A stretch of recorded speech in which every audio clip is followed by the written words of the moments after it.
Okay, go live to Facebook. It'll take me a few seconds.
And hello, everybody, and welcome back to another episode of the official Written Undead podcast. I'm your host, Jack Childress, and as always, I'm joined by Angel Ramon, Patty Fry Raccio, and Richard is running a little late, should be here at some point, so we look forward to that. But this week, we have a new featured author, Alathia Morgan. Welcome to the show. How are you doing today? Thank you. Doing good. Welcome. So now tell us a little bit about you. Where'd you come from and how did you get started in all this crazy zombie stuff?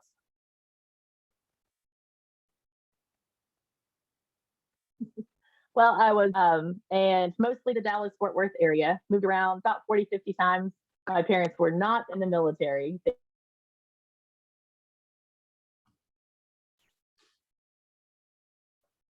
They just like to move. And that has always been my stance. And then my kiddo was watching The Walking Dead with her dad and decided that I should put zombies on the Titanic. And I was like, well, okay, I can give that a try.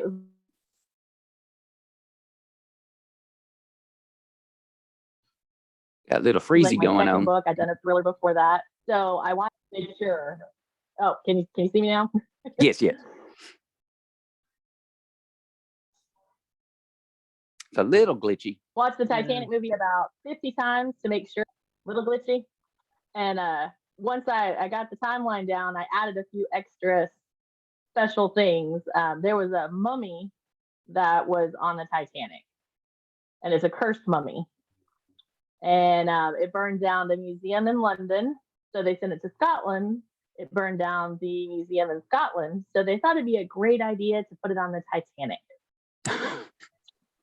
Yeah. Oh, really good idea. Cool. So now, what was the title for that book?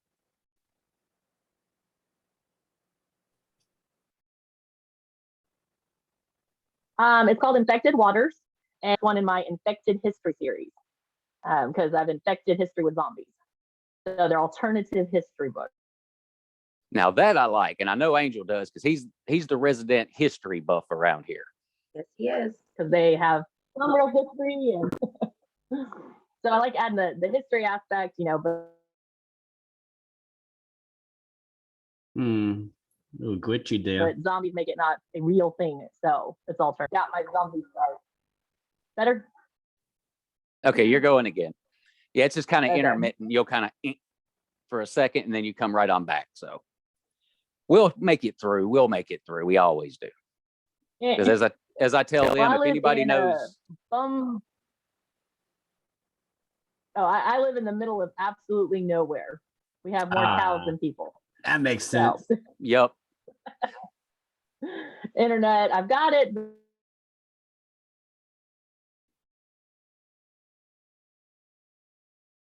But it's not great.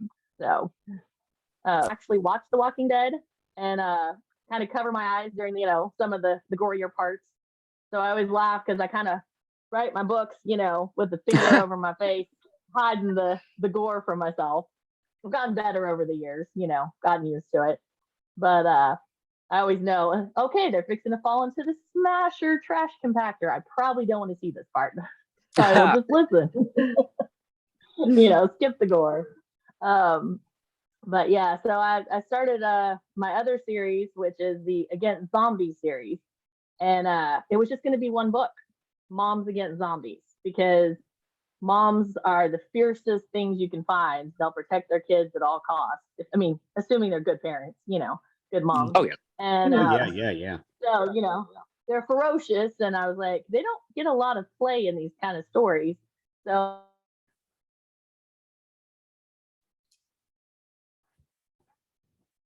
I did Moms Against Zombies, and kind of at the beginning of that happening, and then some of the husbands, and then I've even got a female corporal. So that was Military Against Zombies, but I did not plan it as a series. So as I went through each one and wrote it, I just kind of added more characters to it. So each book kind of has a central character, but they're all interconnected to 3 different groups that come together at the end. Oh, okay. Now that sounds like fun. Now, That does. as you're developing the characters, do you ever So I got to the any, last book, and do I ever use what now? do you ever use people you actually know in real life in your books? Maybe a characteristic. Names get recycled with people. I'm like, oh, I get to kill your name today. That's fun.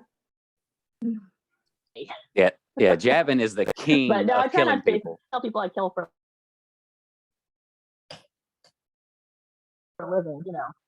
Hmm. I've heard that not even his books. So yeah, no real people. Just borrow their names on occasion and add a few characteristics of the grandparents in there kind of are a lot like my grandparents, but they're a little different. Just basic human nature kind of stuff. So Okay. So do you have any other series that you've been kind of contemplating? Maybe not even zombie related, just something that's kind of been sitting on the back burner? well, I was just at a book conference and I was telling a story and it came out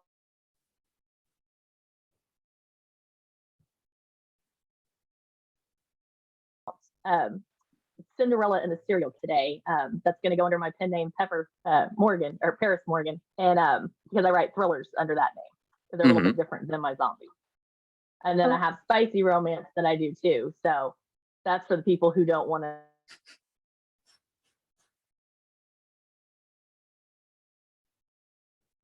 I know, all the details going on. So, but that way I don't get bored because I kind of have ADHD, so I can switch between multiple things and, be like, oh, I get to do zombies today, or oh no, I'm just gonna go play with shifters, or whatever it is. Yeah, that's cool. So, yeah. You get to tell all the different stories that you have swirling in your head and not have to actually just stay in one genre, which is nice. Yes. That's yes, cool. It is. I have to write things down because otherwise I'll forget it. So I might have an idea, which is what happened with my Churches Against Zombies, because I watched all The Walking Dead and was like,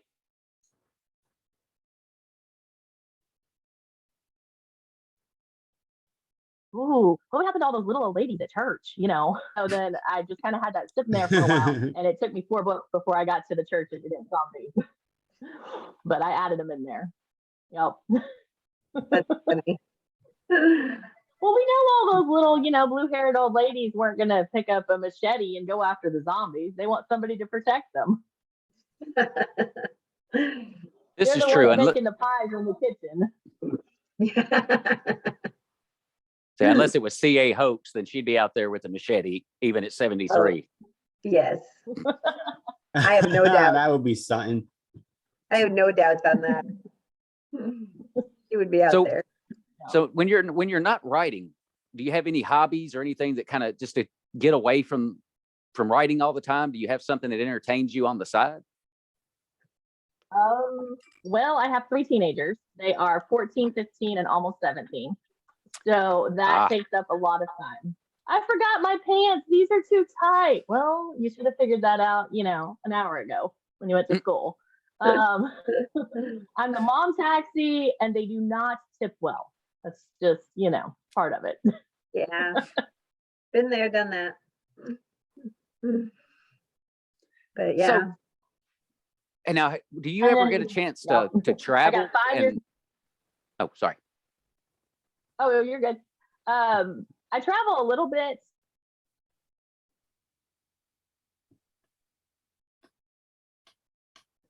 Now that the pandemic is kind of, slowing, and I've, safety precautions still, but I was in Vegas a couple weeks ago and went to England this summer to meet some friends. So getting to travel a little bit. I'd like to start doing some of the Comic Cons and some of the, themed conferences. Now, have you ever set up like a meet and greet, just like in the area that you live in, where people that know of you can come see you up close?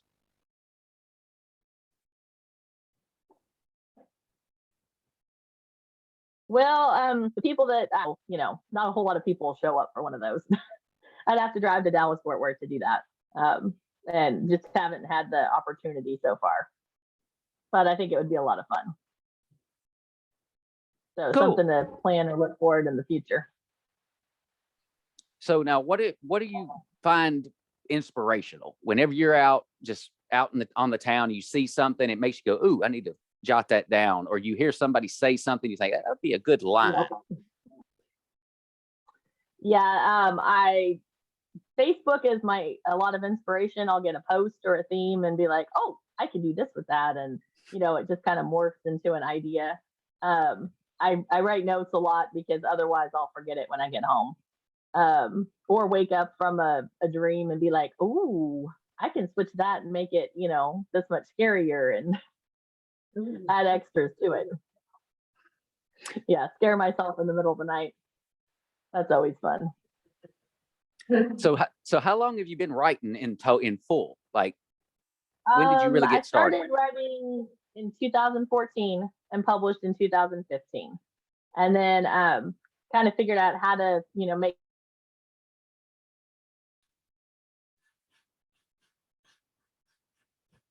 things work, did all those horrible things writers do in the beginning. And I figured out some of the tricks of the game and really took off with it in about 2016, 2017, and went pretty much full time. So cool. So now, what do you find to be the hardest thing about getting a book from concept to completion?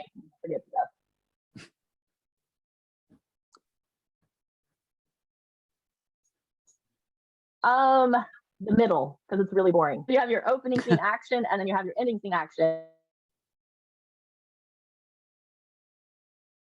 And that middle part, is a lot slower. And so you're like emotionally or some sort of crap. And so a lot of times I'll write the end of a book and then have to go back and go, okay, how do I get them to this point at the end? Like, what's going to happen?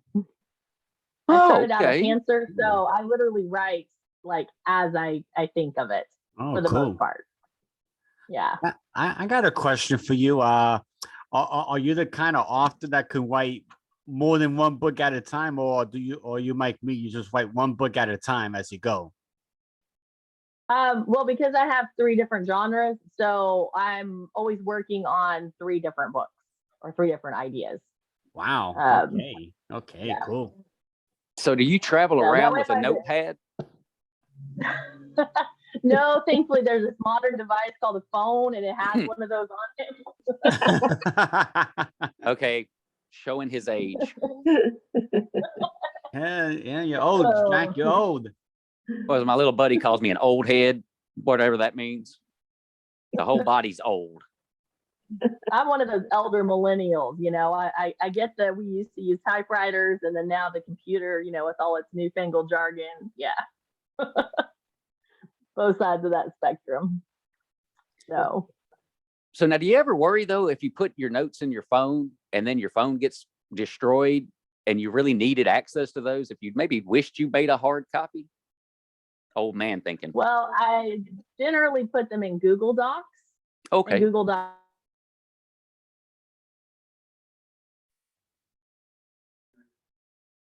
upload to the drive, and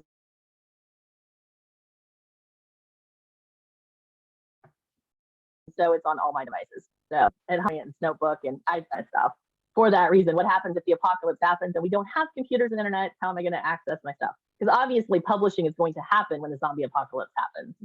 We're still going to be turning out ebooks at that point. So, Man, hell, it'd be easy to write then. You just look out your window and go, hey, what's that one doing? Yeah, what's going on outside today? Let me write about that. It's like, Carl, could you scream a little louder, please? I'm trying to get the full feel of this. You didn't gush enough blood there, dude. Like, it's not realistic. I need a little more. Doesn't look like it does on TV. Come on, do it again. Exactly. You need those blood pack buttons. Push a little harder. Oh. So you said you've been writing since 2004? 14. Okay. So Yeah. how many books in total do you have published? Between the 3 pen names, about 40. Oh, Wow. Okay. Yeah. That's Those first awesome. couple of years I just did 1 or 2 and was still working my other job, and now I've kind of gotten it down to a habit where I sit down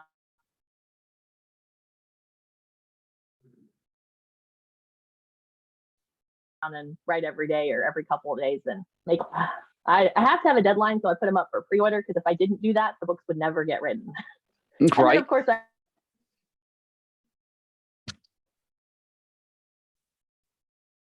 I wait till like 5 days before it's live, and I'm like, oh crap, that book's due. So yeah, I'm a fly by the seat of your pants in more ways than one. wow. Okay.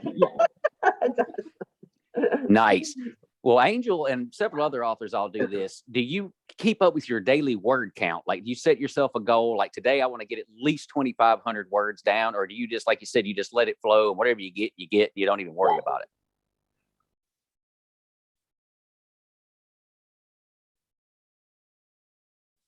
More, I have a deadline, so I know this book needs to have 65, and so how many days do I have to do it, and what do I have to do today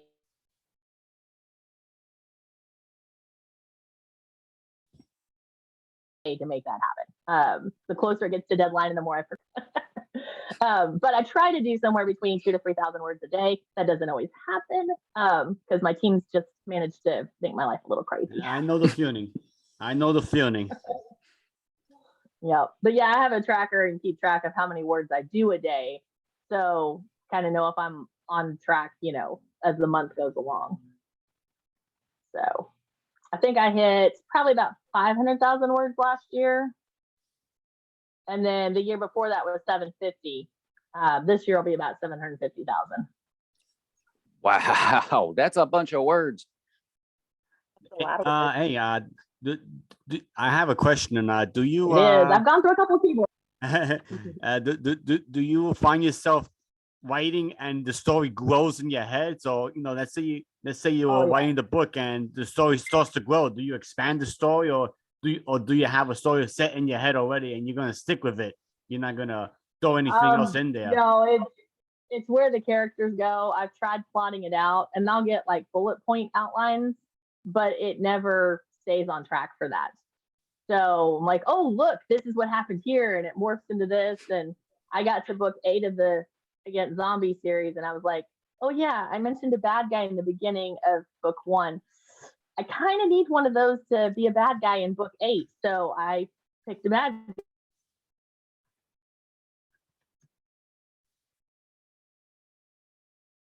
guy. I had no clue who it was. And I was like, oh my gosh.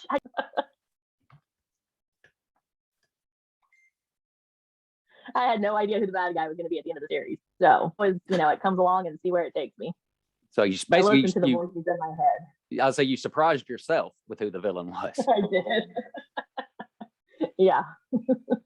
So now, have you at any point killed off a character and had moved on past it, and then got to a point where you looked back and went, maybe I shouldn't have killed them just yet? Has that ever happened to you?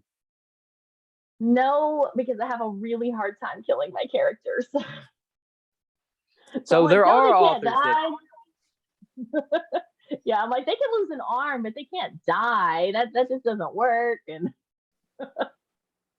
so I did kill one character that I wasn't expecting, and I was like, oh well, yeah, that made sense. I kind of had to have that. I mean, I've killed like extra characters or cameo characters, nobody that was a main character. But I think in some of the other books that I'm writing, that's going to happen more often than I would like. And there's Richard. Welcome to the party, buddy. Hey, good Hey, morning. Rich. Sorry about that. How you doing, buddy? So, I'm doing great. How are you? Good, good. Well, as you see, we have Alathia Morgan here with us today. You want to give her a holler real quick since you just got here? Hey, Alathia, am I saying that correctly? Alathia. That's what I Alathia, said. that's it. Alathia. Yeah. All right. Okay. I've Nice to been meet called all sorts of you. Well, me too. It looks things like over the years. Nice to meet you too. So Yeah, as we found out at the beginning of the interview, she's literally in the sticks. So she gets a Mhm. little glitchy at times. So you just kind of have to ride it out and she'll keep right on rolling. I'm sure it'll be the best of times today. that'll work. You get it? See what you did there. Yeah. Well, since we just came out of The one Thanksgiving. thing I have done with my zombies, Oracle. Oh. Yeah. Go ahead. No. We'll stick with zombies. I was just going to see what you ate for Thanksgiving because I'm always curious about what people eat. I ate turkey dressing, rolls, and some apple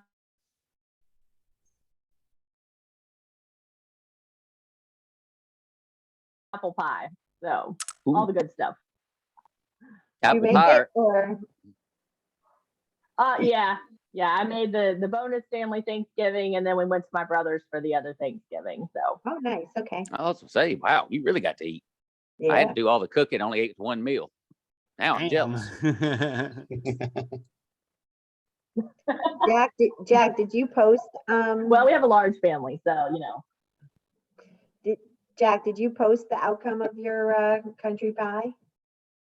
I think I did. I just don't know if everybody got to see it, but I'm going to tell you, it was good.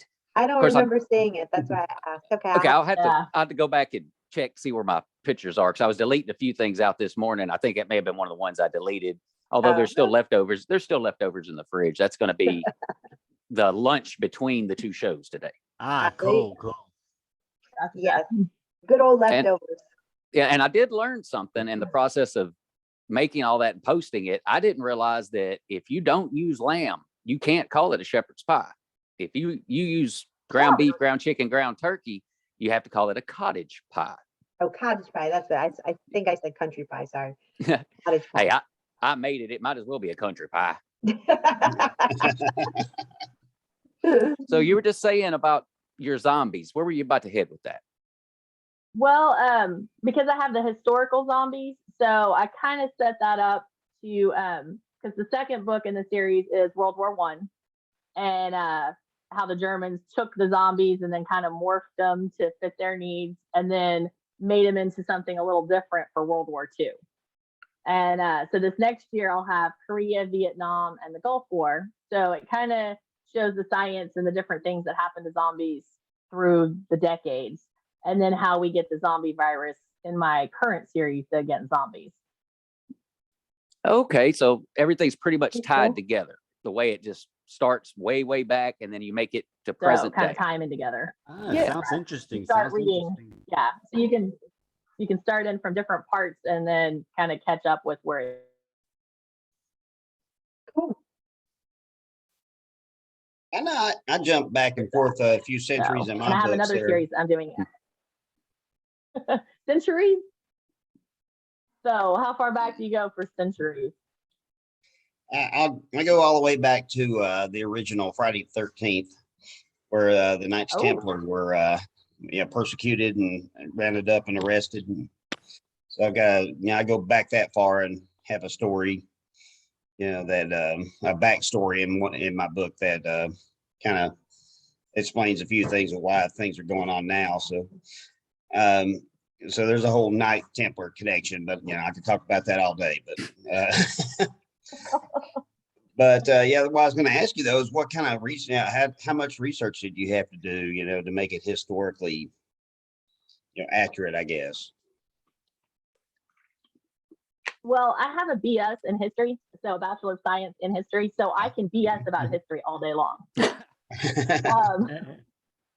Yeah, I see So we have World a War II is question one of here. my favorites. Oh, Awesome. I see we have a question here from Tammy. Oh, She yeah, go asks, ahead. have you always mic'd history?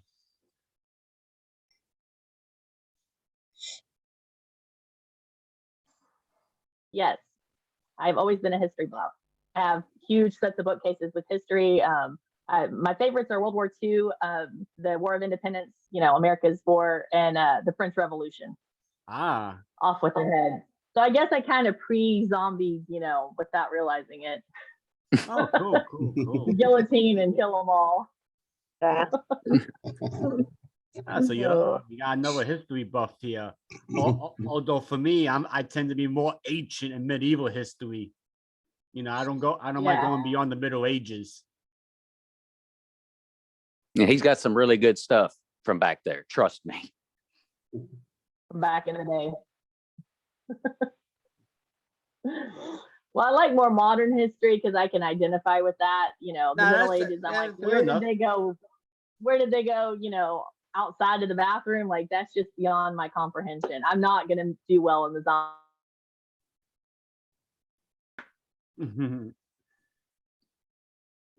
zombie apocalypse. I don't do camping.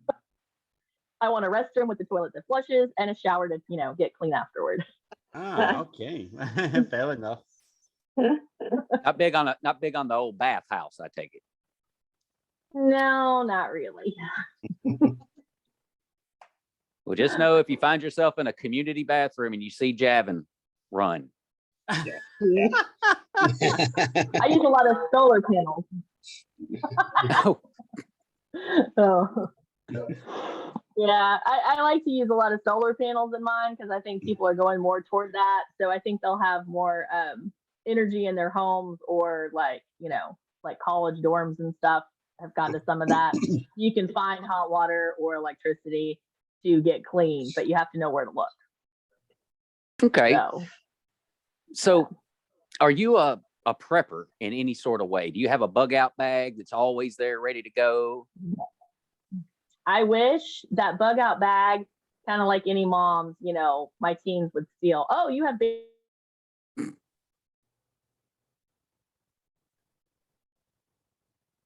Band-Aids in there. I know where mom's bag is, and it would be gone. And then the only thing we have in advance is probably toilet paper.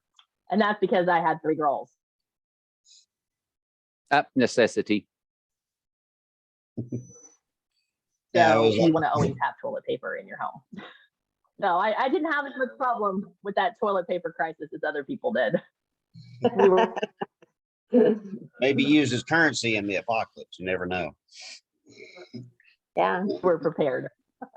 Yeah. Well, my husband found a bag of sock rags, and he's like, "Hey, what are we doing with those?" And I was like, "You know what? Just throw them away. We don't need them." He was like, "I'm saving them in case we run out of toilet paper." Got to do what you got to do. Well, you just keep that idea, buddy. We'll let you use those. Yeah, he can use it, not me. Exactly. I'll Well, go at least you don't- ransack other people's houses and find toilet paper roll. And still the shampoo and the laundry detergent, because those are also useful. Exactly. So if you found yourself clean zombie apocalypse people. I mean, hey, I'm sure the zombies will appreciate a nice, fresh, clean meal.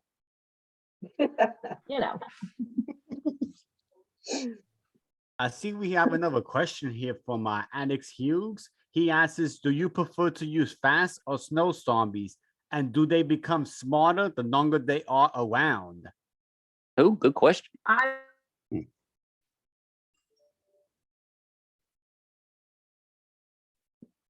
I like my zombies stupid, as dumb as can be. Slow zombies, because I really want to be able to walk away from them and not have to run. Running is not something I'm good at. I'm a klutz. I trip over my own feet and kill myself with the axe. So slow zombies it is.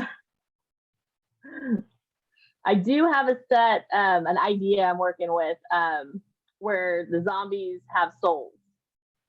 But that's because it's in New Orleans. So like some voodoo happened along with mixing the zombie virus. And so we're gonna see how that goes. Okay. Yeah. Now that So could they be can't fun. think, but the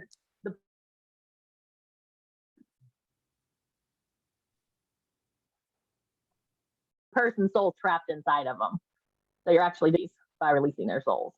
So kind of a little different take on that one. Well, Okay. I've been listening to Merrill David's Wicked Awake 2, and he did something kind of interesting. In one part of his book, there's a scene where the hero sees this cluster of zombies all just kind of muddling around. You know, they're the slow walkers. They're not really doing anything, but the character can tell that there's a mother and her two little girls with her. When the mother gets killed, the two little girls walk over and stand by her, almost indicating that even though they don't, there's still zombies there, but there's still some kind of a small connection that's there. Have you done anything like that? Have you looked at kind of making it where maybe there is that small little piece of humanity that's still inside of them, almost making you feel like if you could find a cure, maybe you could reverse what has been done to them, assuming that they haven't been like ripped to shreds and they're only half of a body dragging itself. Right. Yeah. I haven't done that yet. I've played around a little bit with a vaccine that'll keep you from getting the zombie virus. So because the military is known about this from World War I and World War II, so they give all the, Army guys and stuff a vaccine. And granted, the zombie virus can morph, so it may not work as well as it's supposed to right then because things change. But at least it gives them a little bit of protection on those front lines. I think I've had that vaccine. Yeah. So with the vaccine idea, and that was before COVID, FYI. Okay, and that's another one I was going to ask. Was that inspired by the COVID? But with these vaccines and such, do your zombies only transmit the actual virus through a bite, or can a simple scratch cause your people to turn? Zombie blood getting into any kind of wound would turn you. Okay.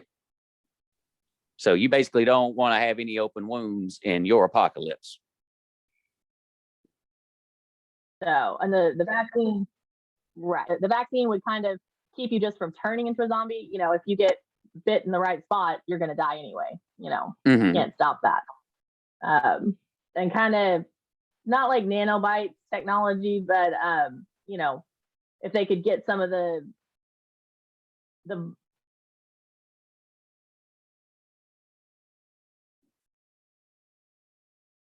not the vaccine, but something similar, then if not all of them would be able to, kind of like when you crop dust the field, you're spraying them with, stuff to keep the bugs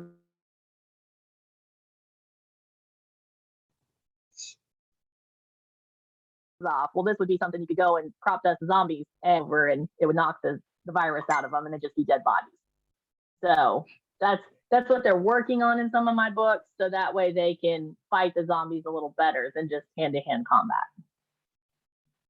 Okay. Well, now you mentioned earlier how part of your series has been set in Nashville. Have you ever actually got to come to Nashville?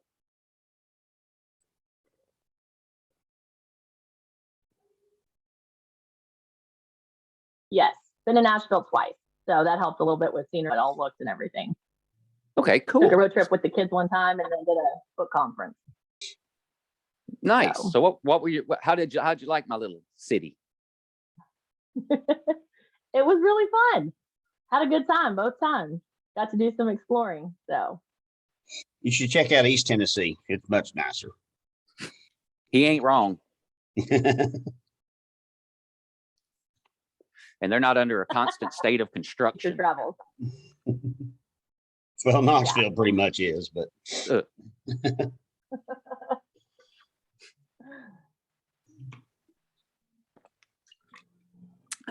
me. I've been fighting my allergy medication all day. It keeps drying me out real bad. So that's why I keep having to hit the water. Otherwise, I'm going to sound like a prepubescent child.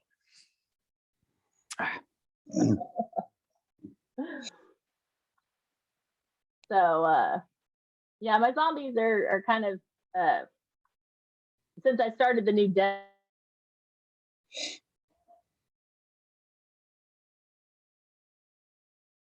Cities series with Dead Dallas and then Denver and Detroit crossovers to the against zombies. But the United States is kind of split into three different parts. You got East Coast, West Coast, and the middle. And their zombies are all just a little bit different in how it comes about. Basically, this was an attack from somebody wanting to take over the government or governments because it's worldwide. And so each zombie outbreak has just a little bit different stuff because they wanted to experiment with different types of zombies. Oh, So yeah, that way I can kind of play with it. They're all similar, but they have some different characteristics. okay. So, what are some of those characteristics? I mean, not to give any spoilers out, but just kind of how, like one zombie to the next, how would I tell the difference between them?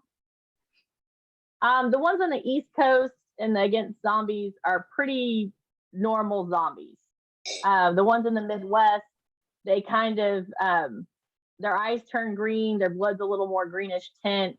So you can kind of see somebody who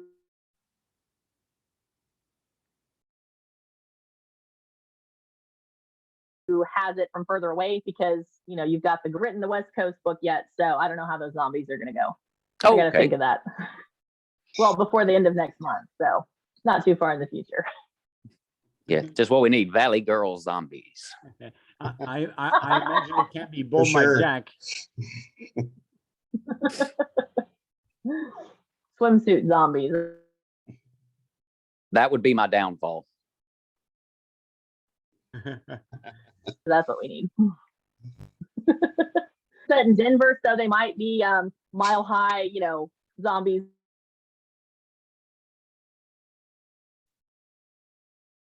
Just getting high on weed and stuff. I don't know. We'll see. All the people out in Colorado will love them for sure.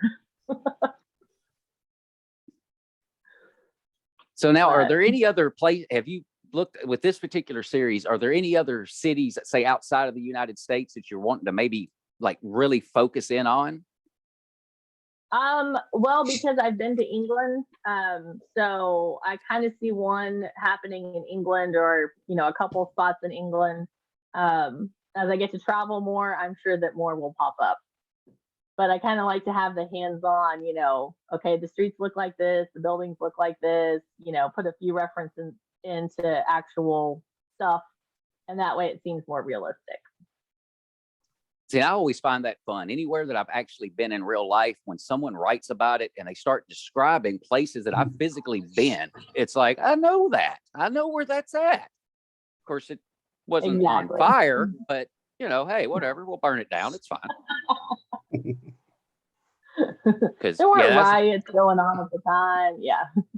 yeah, because that's something Javin did very well. He destroyed downtown Nashville. Even messed up Nissan Stadium, everything. He did not pull any Oh, wow. punches. Yeah, tighten up, Jack. That's right. Tighten up. I was gonna say he must not be a Titans fan. Yeah, he's converting me slowly because my Giants suck again this year. So, although I don't think Titans are going to win, it'll be Buffalo. Yeah. I've become Yeah, a hell. Buffalo fan now because I need to see a New York team. Hell, I just got a call from the team the other day. They're still looking for more players. And I'm like, well, I guess if you need me, I could show up. Could be the mascot. Yeah. So now, are you a sports fan? I am not really a sports fan. I follow the Rangers, when they're doing good and go to a couple home games. The Cowboys, they've been in my life, I live near Dallas and in Dallas. So good, bad, and the ugly. Oh, so you're in Dallas? Well, you got to stick with your team. So the Cowboys are the home players first. So that's where most of my family lives. I live out in the country.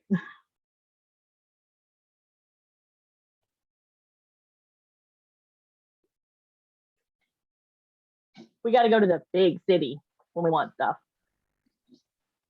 Yeah, the kids can walk to stuff in our town and, everything.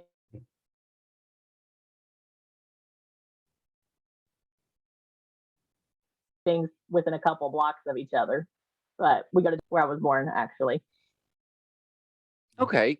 Now, something that I've seen is, and since you are in the particular part of the country you are, I always find it interesting when people will incorporate the weather into breaking up a zombie horde, like sending a tornado through them. The Walking Dead did that. I've seen it in other books that somebody have a tornado or a hurricane or anything like that. Have you done any of that? Not weather related.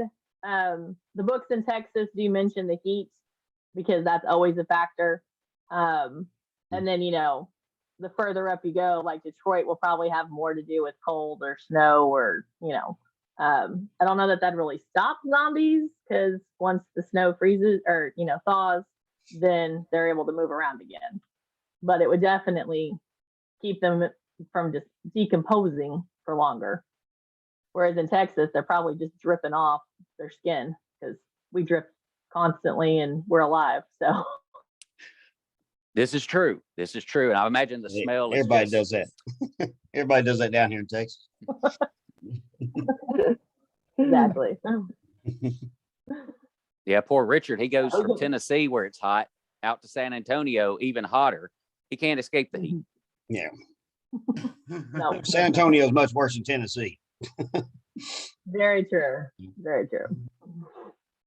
Got to look out for those over 100 days. They happen frequently. Mm-hmm. Yeah. So going forward, have you already kind of plotted out how long you want your series to go, and even more so how you're going to wrap it up? Well, the Against Zombie series is done. There are 8 books. The alternative history, the infected history, is 3 books at the moment with another 3 that'll finish it out. And then I've got the Dead Cities, which is 3, but that may wind up being more. We'll just kind of play that by ear. And then I've got a set that's going to be the Louisiana Zombies that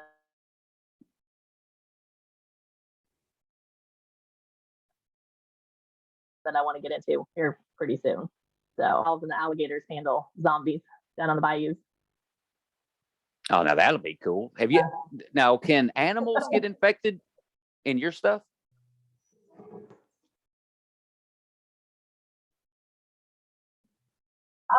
Yeah, they're alerted to danger and zombies anyway, so they kind of avoid zombies. But like if you've got a house pet in the same house, well, the zombie attacks it, then the dog's going to become a zombie. And you got to put them down just the same as you would a human. See, and that's something I would actually find quite frightening after seeing playing the original Resident Evil game where they had the zombie Dobermans, and just to think, it's one thing to have a group of people that you got to avoid, but then all of a sudden here comes Bowser and Spot. It's like, uh-oh. Yeah. Well, I think most of it, if they could get caught by a horde, the horde is going to tear them apart. So there won't be a lot left for them to be zombified. Whereas, like the small household pets that are stuck in the same place with you, those are more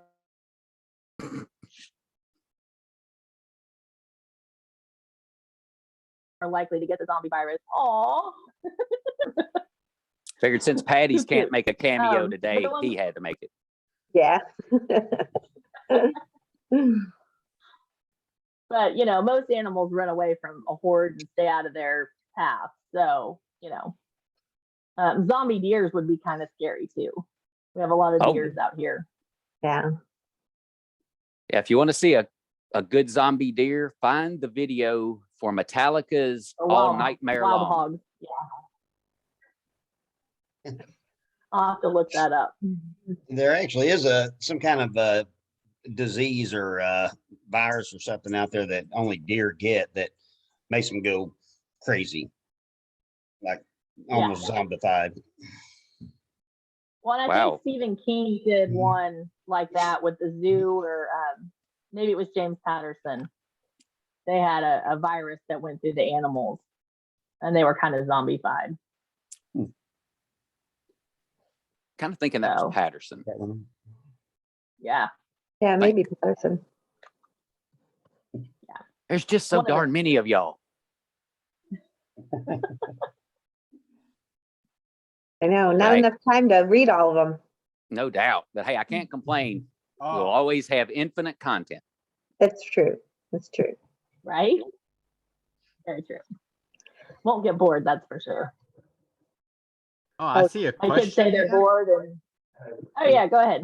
Yeah, Tammy is asking you, are any of your books on Audible?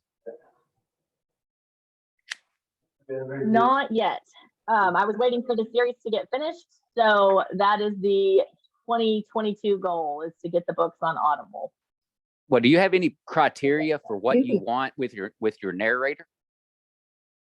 I haven't started looking for a narrator yet, so I'm that procrastinator deadline person. So until January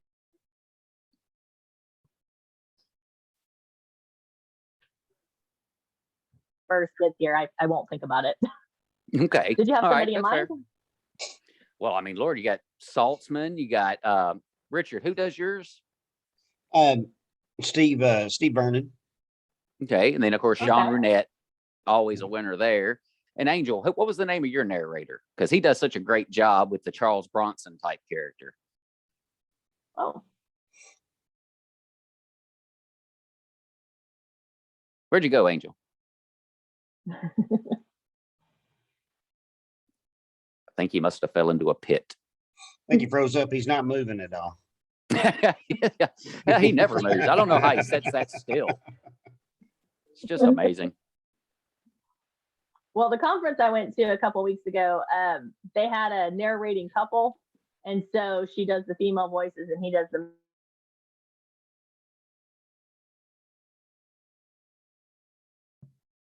male voices. So I thought about checking into that because and that way it'd be a good balance of two different voices, kind of keep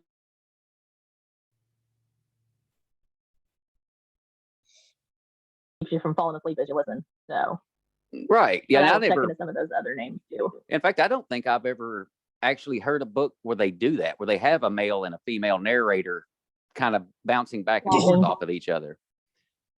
Yeah. I All of actually my had books have different points of view.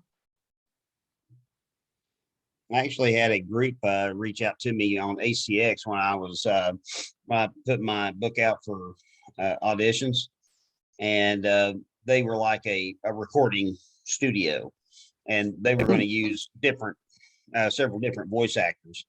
So I'd have like a different actor for every character, which would have been interesting, but I decided to go another route once I got Steve's audition.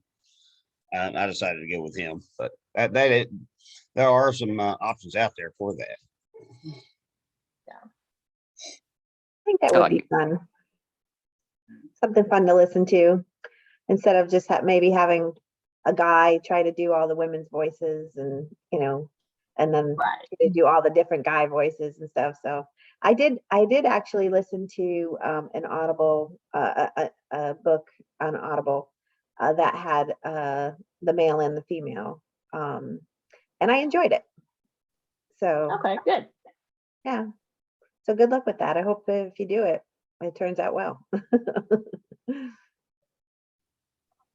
Yeah, because a narrator can make Well, or most books break. have one follow. Mm. Yeah. Well, my books have just that one, most books have the one character that you follow all the way through the story. And mine will have one or two characters that focuses on, but we swap perspectives every chapter. Just because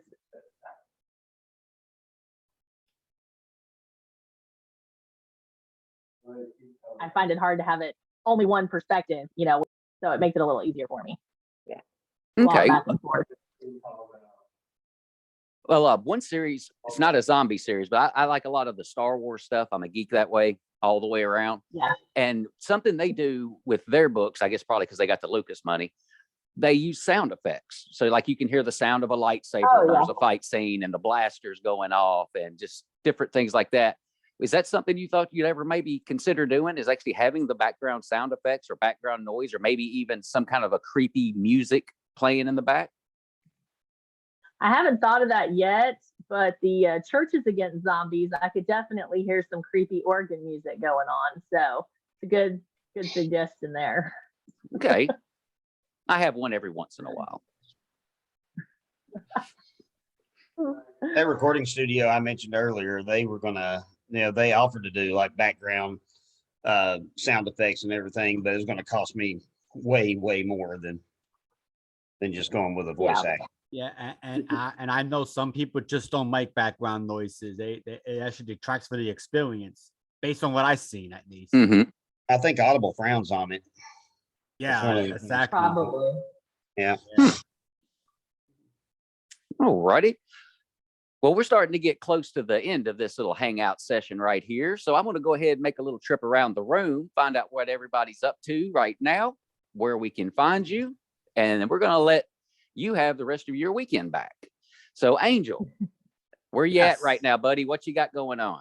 Right now, kind of a little disappointed. I was hoping to get Betrayal of the Arcanine 2 first trial done by this week, but the story grew in my head. So I'm hoping to get it done next week, edited and out by mid to late January.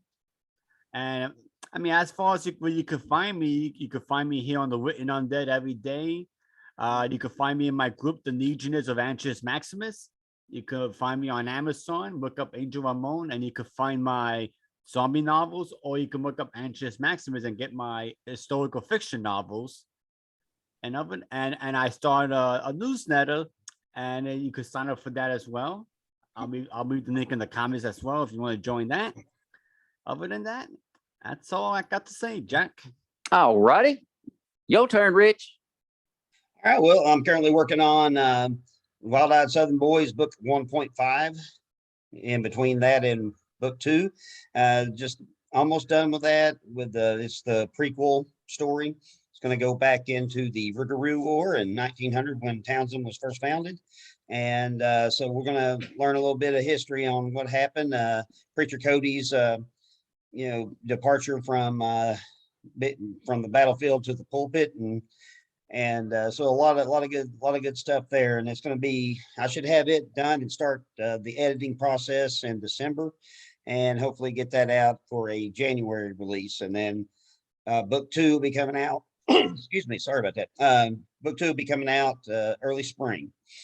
With that said, you can see me at my author page, Richard R. Rose Author, on Facebook. You can also find my books on Amazon and Goodreads and Kindle Unlimited, as well as the audiobooks on Audible, Amazon, and iTunes. So more to follow on that. Sweet. And I'm looking forward to these next couple books. Oh, yeah. Wink. Hope so. I'm looking forward to them also. Just can't wait to get them done. Well, all right, Miss Thang, give everybody the lowdown on where to find you, what you got coming up, and we'll take it to the barn. All right. Well, you can find me on my author page, Alathia Morgan.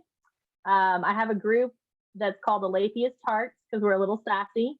But it's all 3 of my pen names in there. So that way, if you like one, you probably can pop over to some of the others. And then my books are on Amazon. They are in Kindle Unlimited as well. Working on that Audible. So if you follow my page, you can get the updates on that. And I'm doing the Dead Cities. So Dead in Dallas is out. Dead in Denver will be out at the end of December. Infected Waters, the first 3 books are available on Amazon.